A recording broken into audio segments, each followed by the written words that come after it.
त्रयोदशोऽध्याय। सूरत और वैश्य को देवी का वरदान। जो उदय काल के सूर्य मंडल की सी कांति धारण करने वाली हैं, जिनके 4 भुजाएं और 3 नेत्र हैं, तथा जो अपने हाथों में पाश, अंकुश, वर एवं अभय की मुद्रा धारण किए रहती हैं, उन शिवा देवी का मैं ध्यान करता हूँ। ऋषि कहते हैं, राजन, इस प्रकार मैंने तुमसे देवी के अनुपम महात्म्य का वर्णन किया, जो इस जगत को धारण करती हैं। उन देवी का ऐसा ही प्रभाव है, वे ही विद्या उत्पन्न करती हैं। भगवान विष्णु की माया स्वरूपा उन भगवती के द्वारा ही तुम ये वैश्य तथा अनान्य विवेकी जन मोहित होते हैं, मोहित हुए हैं तथा आगे भी मोहित होंगे। महाराज, तुम उन्हीं परमेश्वरी की शरण में जाओ। आराधना करने पर वे ही मनुष्यों को भोग, स्वर्ग तथा मोक्ष प्रदान करती हैं। मार्कंडेय जी कहते हैं, कौष्टुकी जी, मेधा मुनि के ये वचन सुनकर राजा सूरत ने उत्तम व्रत का पालन करने वाले उन महाभाग महर्षि को प्रणाम किया।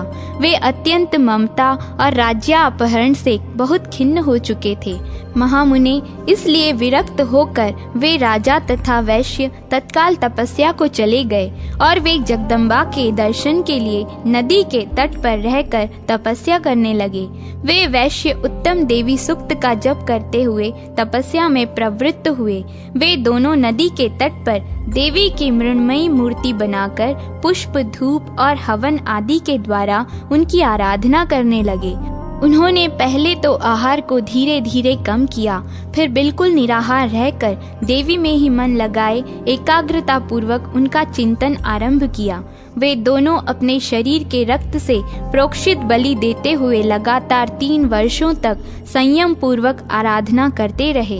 इस पर प्रसन्न होकर जगत को धारण करने वाली चंडिका देवी ने प्रत्यक्ष दर्शन देकर कहा, राजन तथा अपने कुल को आनंदित करने वाले वैश्य, तुम लोग जिस वस्तु की अभिलाषा रखते हो वह मुझसे मांगो, मैं संतुष्ट हूँ, अतः तुम्हें वह सब कुछ दूंगी। मार्कंडेय जी कहते हैं, तब राजा ने दूसरे जन्म में नष्ट न होने वाला राज्य मांगा तथा इस जन्म में भी शत्रुओं की सेना को बलपूर्वक नष्ट करके पुनः अपना राज्य प्राप्त कर लेने का वरदान मांगा। वैश्य का चित्त संसार की ओर से खिन्न एवं विरक्त हो चुका था और वे बड़े बुद्धिमान थे, अतः उस समय उन्होंने तो ममता और अहंता रूप आसक्ति का नाश करने वाला ज्ञान मांगा। देवी बोली, राजन, तुम थोड़े ही दिनों में शत्रुओं को मारकर अपना राज्य प्राप्त कर लोगे। अब वहाँ तुम्हारा राज्य स्थिर रहेगा।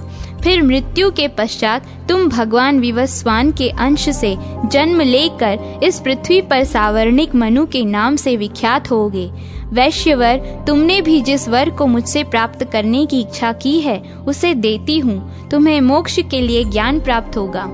मार्कंडेय जी कहते हैं, इस प्रकार उन दोनों को मनवांछित वरदान देकर तथा उनके द्वारा भक्ति पूर्वक अपनी स्तुति सुनकर देवी अंबिका तत्काल अंतर ध्यान हो गईं।